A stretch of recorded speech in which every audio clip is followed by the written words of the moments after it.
couple of you have said some things recently that has made me think a little bit. A couple days ago, a guy saw my Wendy's spicy chicken nuggets review, and he saw that I had previously given McDonald's nuggets a 90, and he said, McDonald's at a 90 because of some childhood nostalgia. I thought you did taste test reviews. And that's interesting to me because I completely understand why anybody would feel differently about any number of these things than I do. But I've got a couple things to say about it. The first is, I've said this before, my personal feelings about any item has to come into play because this entire channel is, it's my opinion about things. But also, when he says, I thought you did taste test reviews, that's a perfectly understandable misunderstanding, because what you're really watching is a man that is desperate for attention and tries to make himself laugh. If you come across consumer information on this channel, that's great, but it's probably accidental. What I do is take a dumb sandwich or something and a stupid idea and try to tie them together and see if I can't squeeze something interesting or sincere out of it. And that's a lot more difficult to do with some things than with others. For example, a guy named Dominic Albani, 1501, keeps asking me to review a glass of water. Not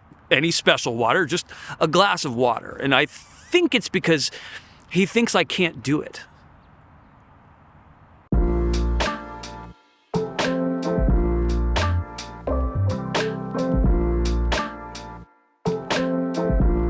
This is the Columbia River in eastern Washington. It is the fourth largest river in the United States by volume, and it has the 36th greatest amount of discharge of any river on the planet. And that's really all any of us are really looking for, isn't it? Just a lot of discharge. The water that runs through here, and all other water on the planet, I guess, has been here for billions of years. It all just keeps cycling and mixing over and over. This water starts in the Rockies in British Columbia and travels 1,200 miles all the way to the Pacific Ocean. And all along the way, the water's consumed and cycled through all the wildlife and the fish, and definitely the fish. According to PBS, the fish pee like a lot. They're pretty much peeing all the time. So all the water on Earth is just fish pee. But it's not just the fish, obviously. We all drink water and we all pee. Even famous people. The water that you're drinking may have been peed out by Tom Cruise or Jesus or Joseph Stalin or me. The whole world is just pee. But this pee right here is not just any pee, it is Starbucks pee, or water as they would probably prefer to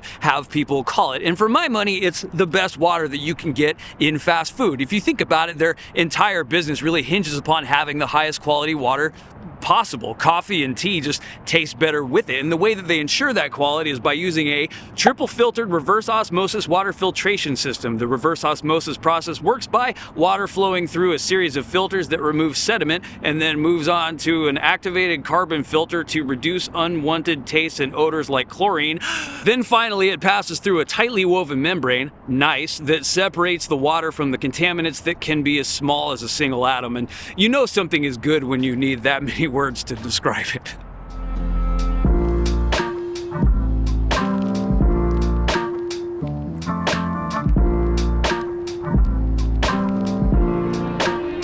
I know a lot of people don't like Starbucks, and whether that's for business practices or you just don't like the flavor of their coffee, they're an undeniable icon of American culture for better or worse. In a way, they're the best example of what America can and should be. They're a titan of industry. They compensate their employees well. They provide health insurance and 401k plans, parental leave, tuition assistance, and they provide an essential building block of life for free. 97.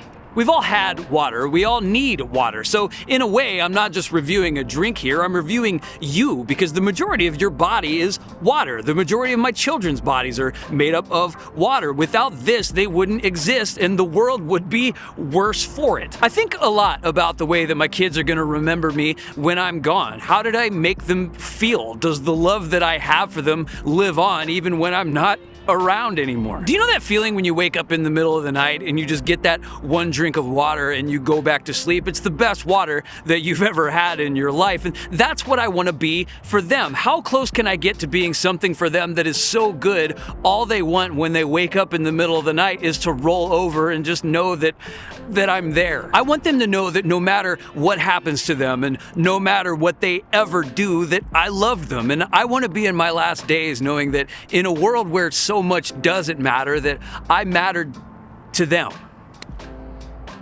And that's how it's done, Dominic Albani, 1501.